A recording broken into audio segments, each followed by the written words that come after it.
आपले धर्म विचारून गोळ्या ठोकतात, उद्या परवा आपल्या घरापर्यंत येऊन आपल्याला गोळ्या झाडल्याशिवाय राहणार नाही. म्हणून आता जागृत व्हा, जागे व्हा आणि हिंदू म्हणून लढायला शिका. कारण आपण जर असं वाटत गेलो मी या जातीचा तू त्या जातीचा, जाती जाती जर भांडणं झाली, हिंदू म्हणून एकत्र नाही आलो, जर ऐका हम बटेंगे तो हम कटेंगे.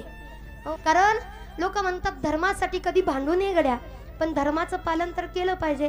कारण यदा यदा ही धर्मस्य ग्लानिर्भवति भारत, जेव्हा जेव्हा धर्माला ग्लानी येते ना तेव्हा तेव्हा लढायला शिकवणारा आपला धर्म आहे.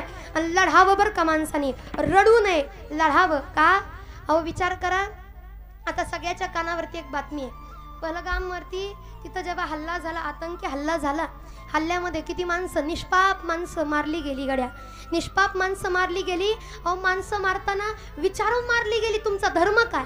आणि हिंदू असल्यामुळं जर गोळ्या खावं लागत असतील तर हिंदूंना आता जाग होण्याची गरज आहे. मी या जातीचा मी त्या जातीचा म्हणण्यापेक्षा हो मी हिंदू आहे, मी भारतीय आहे म्हणून आता लढण्याची गरज आहे. ज्या दिवशी आपण भारतीय म्हणून हिंदू म्हणून लढेल गड्या, कुणाची सुद्धा हिम्मत नाही होणार आपल्याकडे पाहण्याची. म्हणून आता हिंदूंना जाग करण्याची गरज आहे.